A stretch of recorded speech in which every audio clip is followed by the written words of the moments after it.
Hai teman-teman, apa kabarnya?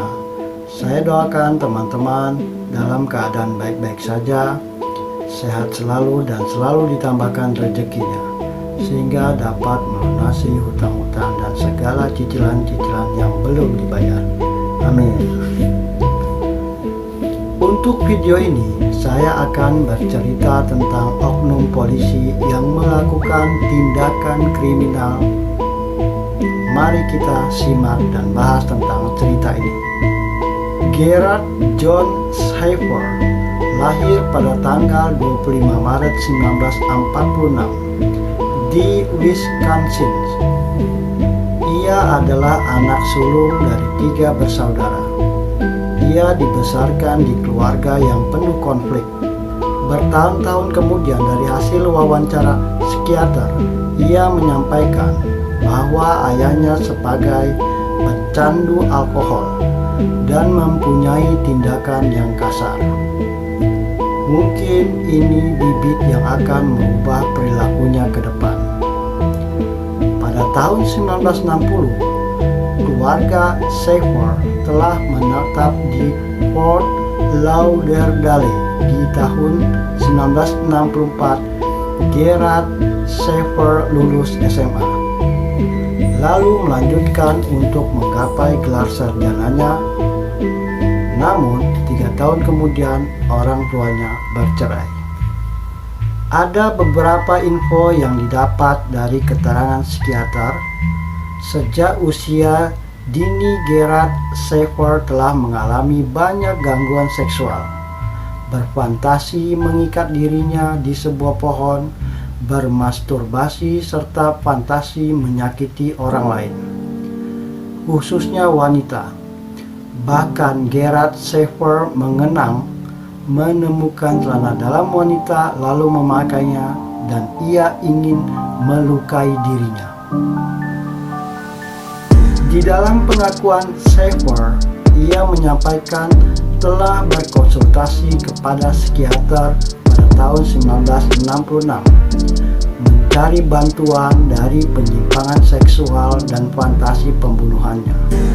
Tetapi terapi tersebut tidak bisa membantunya. Schaefer pernah bekerja di program pengajaran siswa, tapi 2 kali ia dikeluarkan dari program ini karena mencoba memaksakan nilai-nilai moral dan politiknya sendiri kepada murid-muridnya.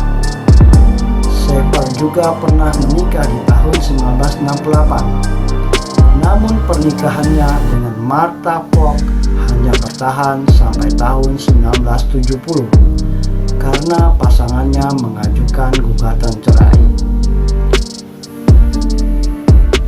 Akibat kegagalan ini, Schaefer berusaha memulihkan diri ke Eropa dan Afrika Utara ketika musim panas. Dengan tujuannya ketika pulang mempunyai tujuan hidup yang baru. Jika tidak bisa menjadi pengajar, dia akan mencoba menjadi polisi. Ia melamar ke beberapa departemen dan ditolak karena gagal dalam tes psikologi. Tetapi akhirnya ada departemen kepolisian Wilton Manors yang kecil mempekerjakannya. Ketika seseorang yang punya masalah diberikan kepercayaan, walau sekecil apapun, dengan tanpa pengawasan, maka tunggulah kehancuran dan kekecewaan yang dibuatnya. Berawal dari Schaefer menjemput 2 wanita pejalan kaki pada tanggal 21 Juli 1972 di jalan raya dekat pantai, Pamela Wells 17 tahun dan Nancy Trotter 18 tahun. Ia menyampaikan kepada 2 wanita itu bahwa mereka melakukan kegiatan ilegal di Martin Country. Dengan berbagai alasan dan cerita yang keliru, akhirnya kedua gadis itu diantarkan ke rumah singgah tempat kedua gadis itu tinggal. Keesokan paginya, Schaefer menawarkan kepada 2 gadis tersebut untuk diantarkan ke pantai, dan gadis-gadis itu setuju. Di tanggal 22 Juli itu, Dengan berbagai alasan dan cara, Schaefer berhasil mengantar kedua gadis tersebut ke Pulau Hutchinson. Sesampainya mereka di sana, Schaefer mulai melakukan aksinya kepada dua gadis tersebut dengan mengeluarkan pistol dan mengatakan bahwa dia akan menjual mereka kepada sindikat perbudakan dan prostitusi. Schaefer memaksa mereka dan mengikat kedua gadis tersebut ke pohon, dan jika kedua gadis tersebut bergerak dan terpleset akan terjatuh sehingga mereka akan tergantung di ikatan pohon tersebut. Ketika akan melanjutkan aksinya, Schaefer mendapat telepon dari radio kepolisian yang membuat ia harus meninggalkan kedua gadis tersebut. Tapi dia sempat berjanji untuk kembali. Setelah Schaefer pergi, kedua gadis tersebut berusaha melepaskan tali ikatan dengan berbagai cara. Dan akhirnya, kedua gadis tersebut bisa melarikan diri menuju jalan raya. Sampai akhirnya mereka dapat memberhentikan mobil polisi. Mereka lalu mengidentifikasi penyerang mereka. Tanpa ada kesulitan, kedua gadis tersebut dapat melakukannya karena Schaefer telah memberitahukan namanya. Setelah Schaefer mengetahui dua gadis tersebut berhasil kabur, ia lalu membuat laporan kepada pos polisi bahwa dia memberikan hukuman kepada dua gadis tersebut. Tetapi pimpinannya tidak percaya keterangan Schaefer. Akibat dari perbuatan itu, Schaefer harus melepaskan rencananya dan dipenjara. Tapi akhirnya Schaefer dibebaskan dengan $15.000. Di persidangan pada November 1972, akhirnya Schaefer mengakui bersalah atas tuduhan penyerangan dan hakim menjatuhkan hukuman 1 tahun penjara serta 3 tahun masa percobaan. Schaefer mulai menjalani hukumannya pada 15 Januari 1973. Pada tanggal 27 September 1972, menjelang keputusan hakim menjatuhkan hukuman kepada Schaefer, publik dikejutkan dua gadis lain hilang, dan mereka tidak seberuntung Trotter dan Wells. Dua gadis itu adalah Susan Place berusia 17 tahun dan Georgia Shepard yang berusia 16 tahun. Mereka telah hilang dari Fort Lauderdale. Orang tua Susan menginformasikan gadis-gadis itu terakhir terlihat di rumahnya, lalu pergi dengan seorang pria yang lebih tua bernama Gary Shepard. Di perjalanan, mereka bermain gitar di pantai terdekat. Mereka tidak pernah kembali lagi. Tetapi Lucy Place telah mencatat nomor plat mobil Datsun biru hijau, dan semua informasinya menjadi bahan untuk penyelidikan. Di tanggal 25 Maret 1973, Schaefer sudah masuk penjara. Dan ketika ditanya, Schaefer membantah telah melakukan kontak dengan Place dan Jessup, sehingga menjadi salah satu hambatan dalam penyelidikan untuk kasus ini. Namun kasus hilangnya dua gadis ini mulai terungkap pada tanggal 1 April 1973 ketika 3 pria yang sedang mengumpulkan kaleng aluminium menemukan sisa-sisa kerangka di Pulau Hutchinson. 4 hari kemudian, para korban teridentifikasi dari data giginya.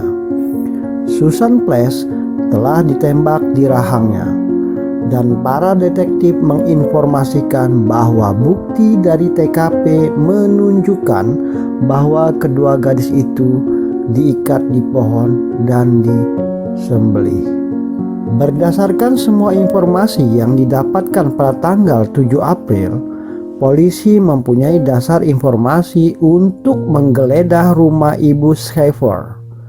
Dan ternyata Gerard Schaefer telah menyimpan barang-barang pribadi di sebuah kamar tidur. Di dalam penggeledahan ditemukan barang bukti perhiasan wanita, 100 lebih halaman tulisan, dan sketsa yang menggambarkan pembunuhan wanita muda. Clipping koran tentang dua wanita yang hilang sejak tahun 1969. Ditemukan juga potongan identitas milik Colette Goodenough dan Barbara Wilcox. Keduanya berusia 19 tahun. Kedua gadis ini terakhir terlihat hidup pada 8 Januari, seminggu sebelum Schaeffer dikirim ke penjara di Martin County. Clipping berita yang ditemukan itu adalah salah satunya merujuk kepada hilangnya seorang pelayan bernama Carmen Halox pada Februari 1969 yang tampaknya diculik dari rumahnya. Barang-barang perhiasannya ditemukan bersama dengan gigi berisi emas yang telah diidentifikasi oleh dokter gigi. Tetapi semua temuan ini tidak ada tuntutan yang diajukan. Namun, akhirnya pada tahun 1977, sisa-sisa kerangka Colette dan Barbara ditemukan. Wanita selanjutnya yang hilang yaitu Lace Bonadis. Wanita ini telah menjadi tetangga Schaeffer ketika ia menghilang pada September 1969, dan sepotong perhiasannya ditemukan di barang-barang Schaeffer.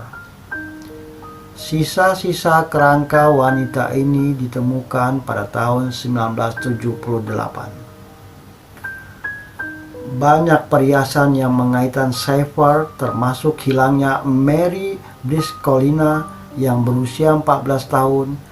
Gadis ini menghilang dari Broward Country bersama Elsie Farmer yang berusia 13 tahun pada Oktober 1972. Kerangka mereka ditemukan pada tahun 1973 awal. Tetapi semua temuan ini tidak bisa dituntut karena kurangnya bukti dan penyebab kematiannya.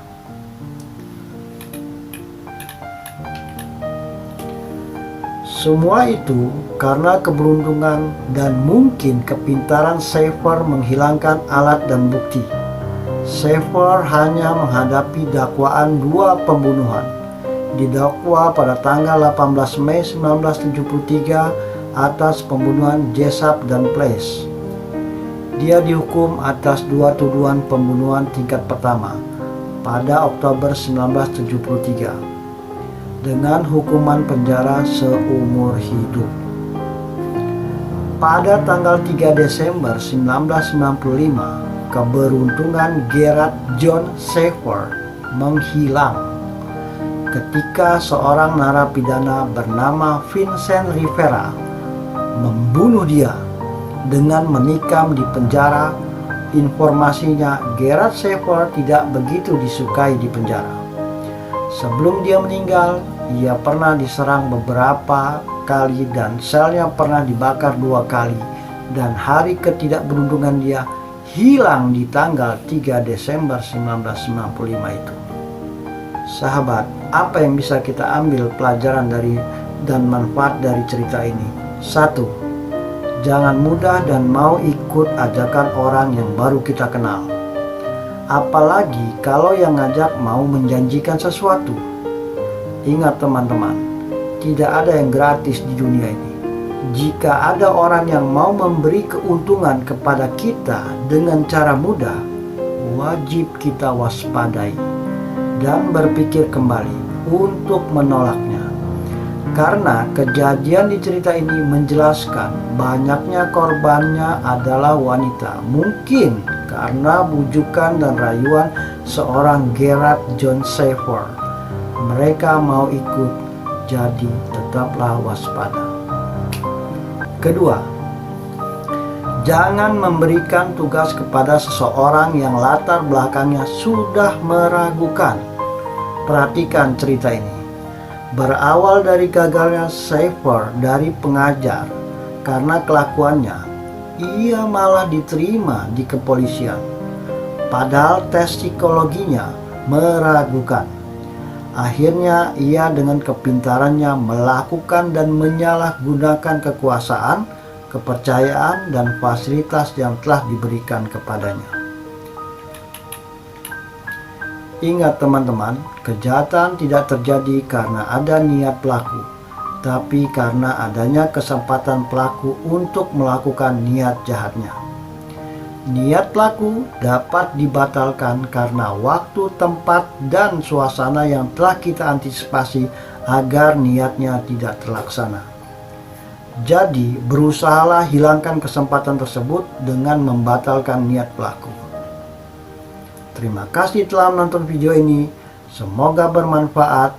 Sampai jumpa di video selanjutnya.